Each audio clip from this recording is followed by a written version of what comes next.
So text 32. This is the prayer of Lord Indra.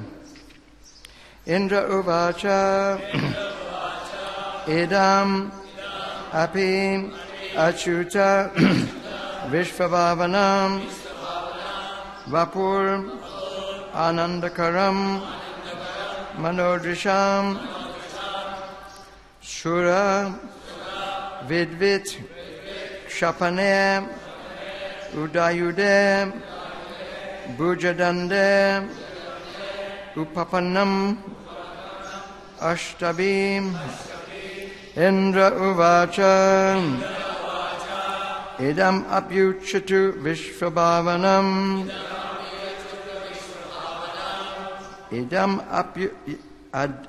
idam apyachuta vishvabhavanam vapo anandakaram manodrisham suravidvit kshapane udayude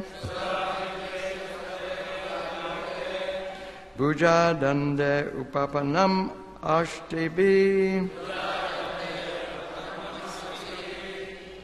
Indra uvacha idam apyachuta vishvabhavanam vapo anandakaram manodrisham suravidvikshapane udayude bhujadande upapanam ashtibi. What's the raga for the tune for this? Anyone can sing nicely? I haven't quite got the right tune for it. Gitam. Indra uvacha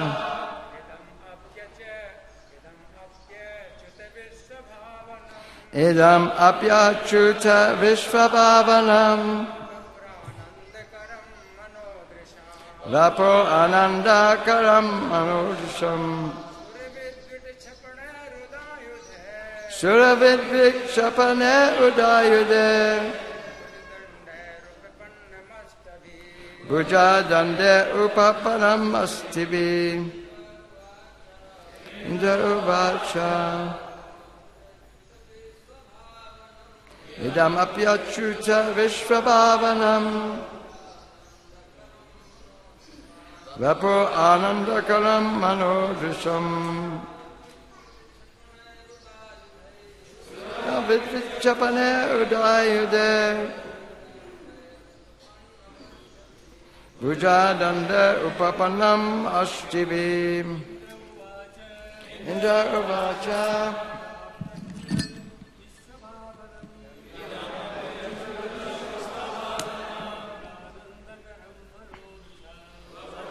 anandakaram manodrisham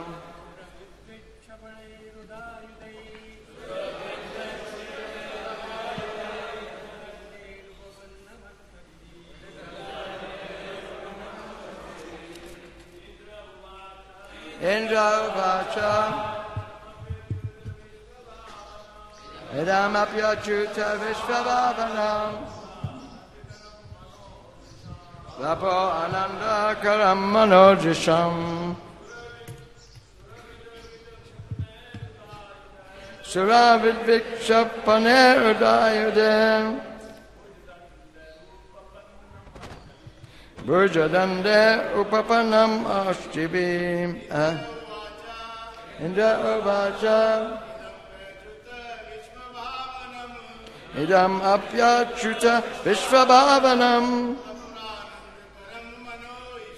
vapo anandakaram manodrisham suravidvikshapane udayude bhujadande upapanam ashtibi. Mataji's, please, ladies. Uvacha idam apyachuta vishvabhavanam Vapo Ananda Karam Manojasham Ravid Vichapane Udayude Yadande Upapanam Astibi.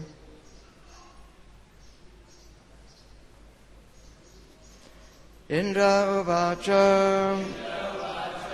King Indra said, Idam, this, Api, certainly, Achyuta, O infallible one, Vishvabhavanam, for the welfare of the universe, Vapuhu, transcendental form, Anandakaram, a cause of pleasure, Manadisham, to the mind and eye, Shuravidvit, envious of your devotees,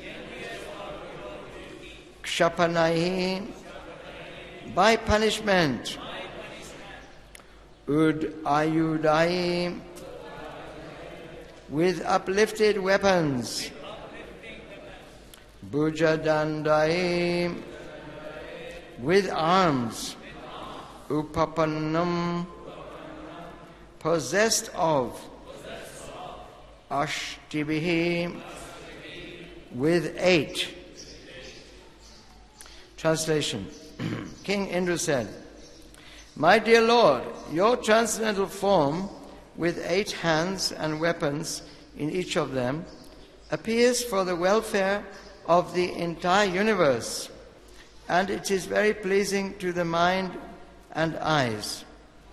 In such a form, your Lordship is always prepared to punish the demons who are envious of your devotees. Please repeat. King Indra said, My dear Lord, your transcendental form, with 8 hands and weapons,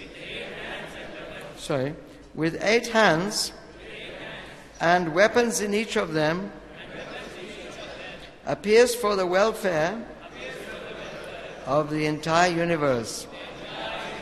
And it is very pleasing to the mind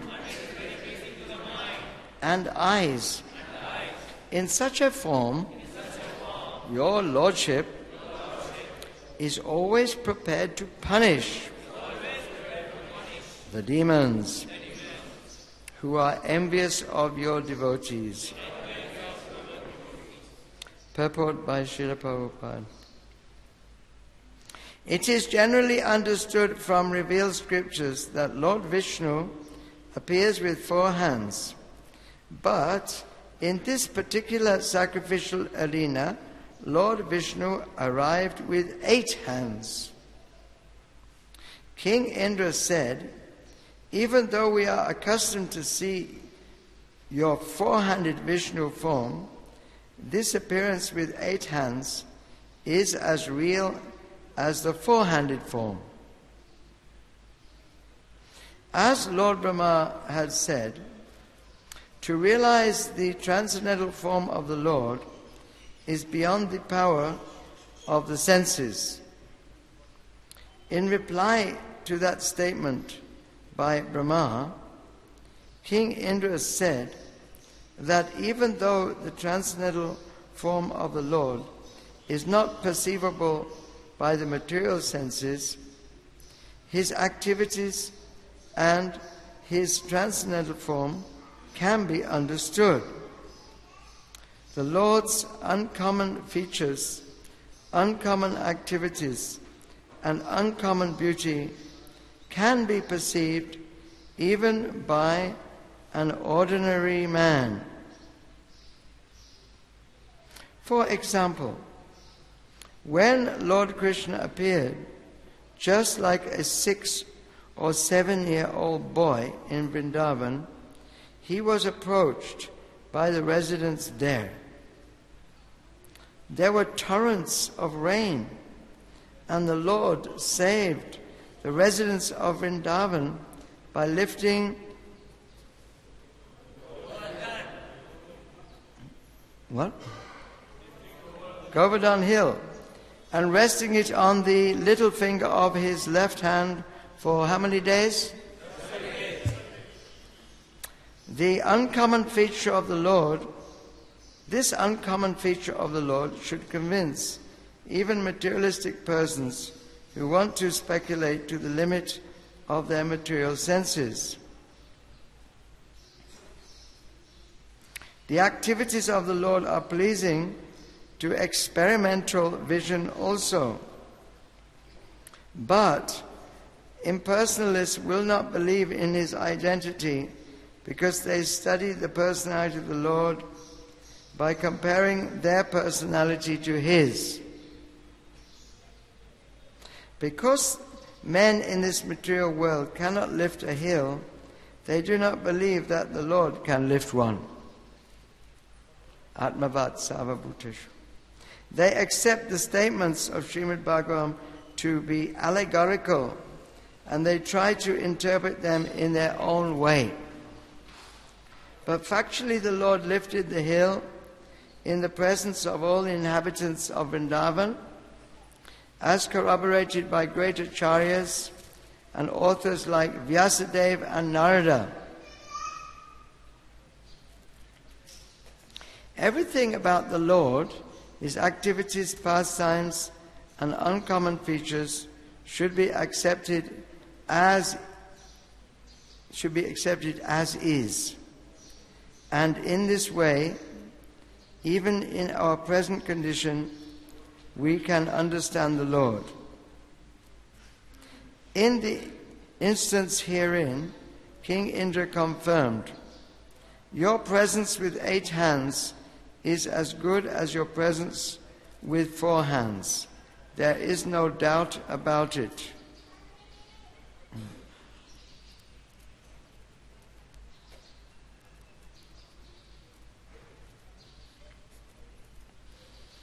Translation. I'll read the Sanskrit again. Indra uvacha idam apyuchuta vishvabhavanam vapo anandakaram manodrisham suravidvikshapane udayude bhujadande upapanam ashtavi. King Indra said, "My dear Lord, your transcendental form with 8 hands and weapons in each of them appears for the welfare of the entire universe, and it is very pleasing to the mind and eyes. In such a form, your Lordship is always prepared to punish the demons who are envious of your devotees."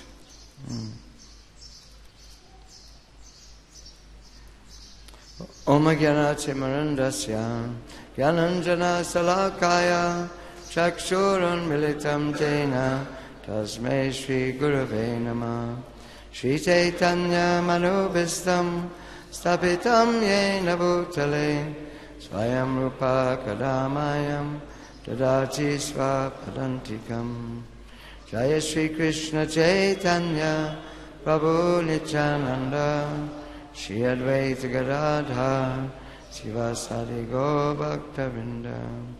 Hare Krishna, Krishna Krishna, Hare Hare, Hare Rama, Rama Rama, Hare Hare. Makam karoti vachalam pangam langayate girim yat kripa taraham vande Shri Gurun Dinatarinam. Namo Vishnu Padaya Krishna Vistavutale Srimati Bhaktivedanta Swamiti Namani Namaste Saraswati Devi Gauravani Prashani Nirvasesha Sunyavadi Paschatali Satani.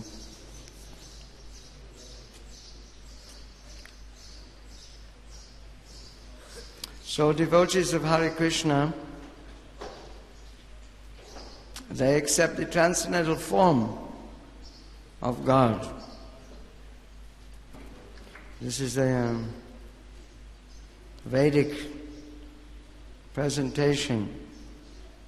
Om Purnam Ada Purnam Idam Purnat Purnam Udashyate Purnasya Purnam Adaya Purnam Eva Vashishyate. The personality of God is perfect and complete. Haribo, this boy is completely asleep. And because he is completely perfect, all emanations from him, such as this material world, are perfectly equipped as complete whole. All kinds of incompleteness are experienced on account of incomplete knowledge of the complete. So Prabhupada says, how can the complete be less? How can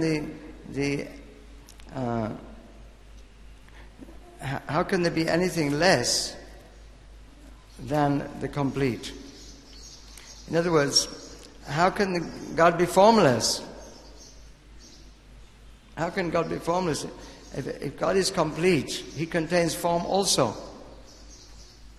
So how can you say He's formless? It's not logical. The complete whole, the supreme, absolute truth, the source of everything.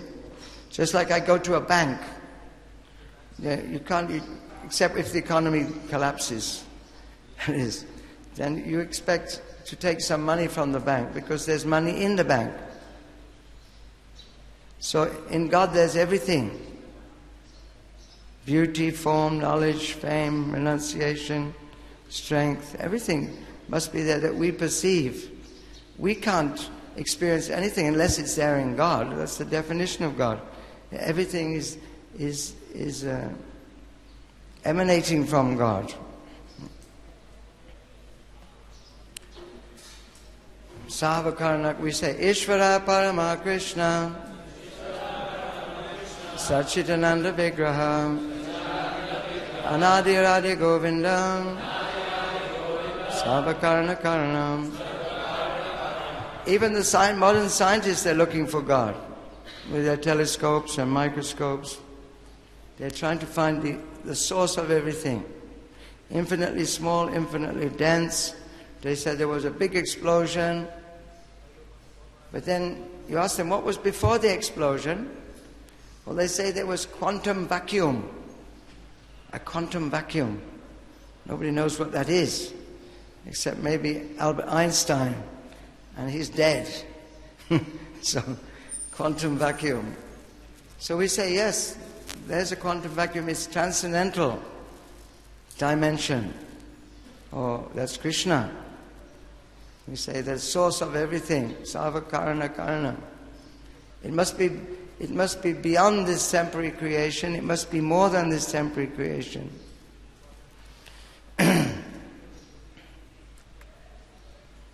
So, we've just heard Lord Brahma's prayers. He's saying we cannot reach beyond our sense perception.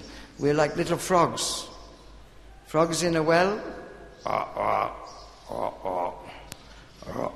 You don't have frogs here? You have frogs?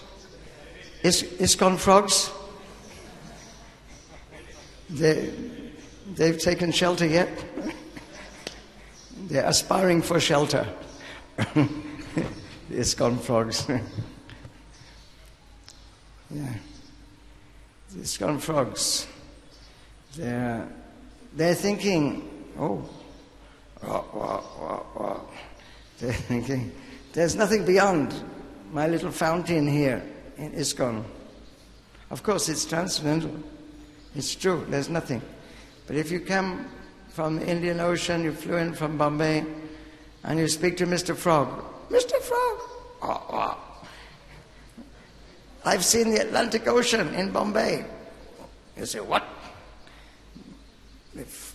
How big is the ocean? Oh, it's too big, you cannot understand. You mean, it's twice as big as my fountain? No, it's 100 times bigger. Maybe 10 times bigger. In this way, with our empirical experiment, we cannot understand. So, generally, Vedic conclusion, or a lot of the time, Vedic conclusion is impersonal. I was just listening to a lecture today by Prabhupada in New York, 1966. He says this Vedic knowledge is spread all over the world.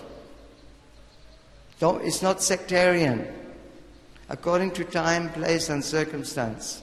meaning Christianity, Islam. It's all Vedic knowledge. All Vedic Siddhanta. Prabhupada said, don't think in a sectarian way. Krishna means the supreme happiness. Supreme happiness, Prabhupada says. This doesn't mean supreme happiness is Hindu or Christian or Muslim. No. It's impossible to think like that. Just like water, you don't say water, you say Hindu water, Christian water, Indian water, French water. What do you say? Pakistani air. The wind is blowing from Pakistan, so it's Pakistani air. Let's put up the customs. We better stop it coming in. We are enemy of Pakistan, so don't let the air come in. What about the earth? The earth? This is Indian earth? No, it goes right through. If you take a rod and you drive right through the planet Earth, where will it come out? You take a rod right through here. Is anyone good at geography? If you knock a hole right through here, where will it come out? England? Or middle of the Atlantic? Where will it come out? Nobody knows. Probably, let's say, it comes out of the middle of the Atlantic Ocean. So this is all one lump, this planet Earth. And this whole universe is one lump. So actually nothing is ours. Nothing is ours in the first place. We built this nice temple. We brought sand, we brought so many things. But it was already provided by Krishna. So it's not ours. You see? This is God consciousness. Rasa hom apsakuntaya, Krishna says, I am the taste in water. He doesn't say, Krishna is the taste in water for everyone. For Allah, for the Muslims, for the Christians, for the Hindus, for the atheists. He's the taste in water. You see? It's not a sectarian concept, Krishna consciousness. It's educational. We're here to make people aware of God, that He can have a form. So in Bhagavad Gita, beyond the Bible and the Quran, we're getting special information. We're getting more information. Just like you may have a small dictionary, you may have a concise dictionary, you may have then you have the complete dictionary. So Bhagavad Gita is something like the complete dictionary. And Srimad Bhagavatam is even going into more detail about the form of the Lord. But even in Bhagavad Gita, Krishna is explaining to Arjuna about the form of the Lord and His appearance. And you all know this. Parichanaya sadhunam vinashaya chaduskritam dhamma samstapanataya sambhavami yuge yuge. In order to give pleasure to the devotees, the godly people, and to curb down the atheistic people, and to establish the principles of religion, I appear age after age. Yada yada hi dharmasya glani bhavati bharata abhutanam dharmasya tadatmanam srijamyaham. Whenever there is a decline in religiosity and a predominant rise of irreligion, at that time I appear myself. Ajopi san avyayatma bhutanam ishvaropi san prakritam svamadistaya sambhavami atma mayaya.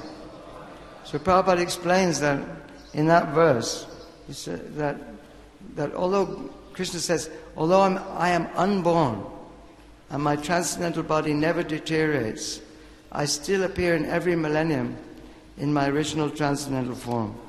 So Krishna explains in Bhagavad Gita that He has a spiritual form.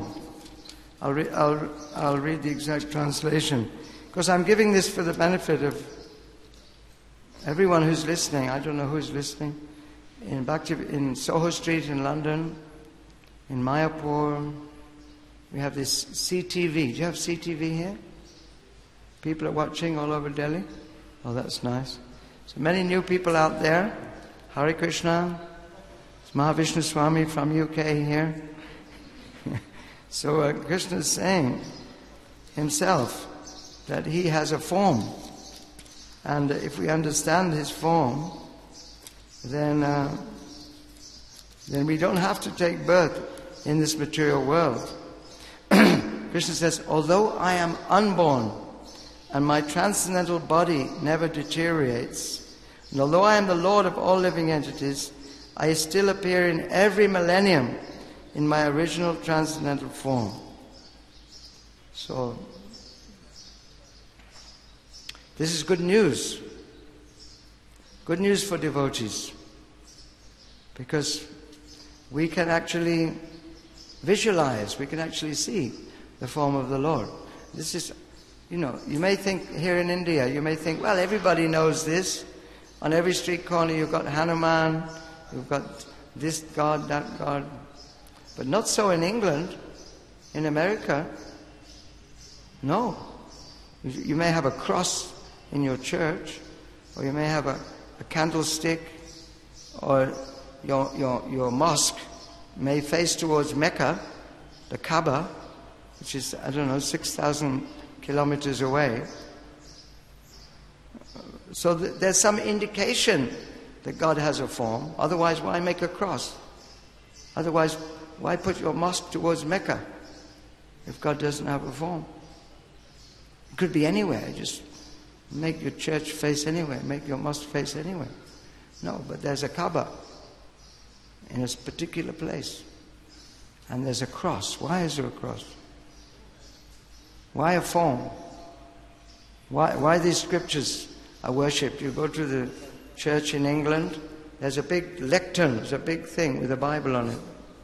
Because they honor the book. The Sikhs, they honor the Granth Sahib. And the Muslims, they honor the Quran. You see. So form is there. Form is part of, spiritual form is there. And the sound of Krishna's name is also a form. In Hare Krishna and in all so-called faiths, actually, there's only one Sanatana Dharma, science of God, all over the world actually. But it's appearing in different ways according to time and circumstances. These people may worship in that way, these people worship in that way. But you'll find in all the scriptures of the world, there's some form of God. Particularly the form of sound, the name of God. We know the name Allah, Allah Akbar. There's so many names of God. In Christianity there's so many names of God. And the Son of God, Jehovah, Yahweh, Allah. In Africa, Mungu, Katonda, Imana. And they're all describing the different attributes of the Supreme Lord. But generally, although the sound has a form, we don't know what is the form of that person referred to. But we're so fortunate that we have Bhagavad Gita, we have this information from Srimad Bhagavatam, that God can have 4 hands, He can have 8 hands, and He can stand before us just like He's appeared to the demigods. His transcendental form, Satchitananda Vigraha, not like ours, it's eternal, full of knowledge and bliss. Not only that, He's all-powerful. He can appear in our temple. He can appear to be made of marble. Gopal Krishna Maharaj and Raghava Pandit, now I heard they're in Jaipur. And they're choosing the deities for the new Dwarika temple which we're constructing. The deities are being made. So you may say, well, if you have to make the deities, well, how is that God? How is it not God? Everything is emanating from absolute source. Krishna says in Bhagavad Gita, Bhumi apanalo vayu kamano bole evacha ahankarati ame bina prakriti asya. Earth, water, fire, air, ether, mind, so all my separated energy. So omnipotent, God is all-powerful, Shaktiman. If God is not all-powerful, then what's the meaning of God? You see? So, if He's all-powerful, He can appear in any element. He can appear in metal, He can appear in earth, He can appear in air. It's all His energy. Just like, even Madam Mohan Singh, the Prime Minister, he can walk right in here. Who can stop him? He can go to the jail in Delhi, he can go anywhere he likes. Because he's the chief person in India, or the president, he can go wherever he likes. So what to speak of God? If He wants to come and stand here in Dwarka temple, New Dwarka temple, and be worshipped, that's His prerogative. If His devotees pray to Him, please you come and stay in our temple. Give your mercy to the people so they can see your form and become purified by worshipping you, offering prasadam, and dressing you, and praying to you. And why shouldn't He come? You see, this is reasonable. It's reasonable. So this is a great contribution Prabhupada made. Apart from the books, Prabhupada has done inconceivable. Prabhupada had a spark of that inconceivable potency of Krishna in 10 years to write so many books and to establish so many temples all over the world so people can understand the science of God. And we are very fortunate to be His heirs to His movement. We've taken part in Prabhupada's movement. He was such a great personality. And we can't hope to imitate Prabhupada, but at least we can try and push on what he started and to maintain what he started. And personally, I think that he will be amazed, and he'll be very happy to hear that so many temples in Delhi are coming up. How many temples now? 10 temples, all showing the transcendental form of the Lord. Maybe not 8 hands or 4 hands, but the 2-handed form of the Lord. Actually, Arjuna was not satisfied to see this 4-handed Vishnu. He wants to see that form of Krishna as his friend, beloved friend. So after showing the universal form in the 11th chapter of Bhagavad Gita, Krishna then showed the 4-handed form, and then lastly he showed the 2-handed form, which is so dear to Arjuna. So we're very much blessed. Srila Prabhupada has given us the highest knowledge, and Lord Indra is also was able to see Krishna's 2-handed form, and he's praying here to Lord Narayan. So thank you very much. Srila Prabhupada ki. Any questions, please?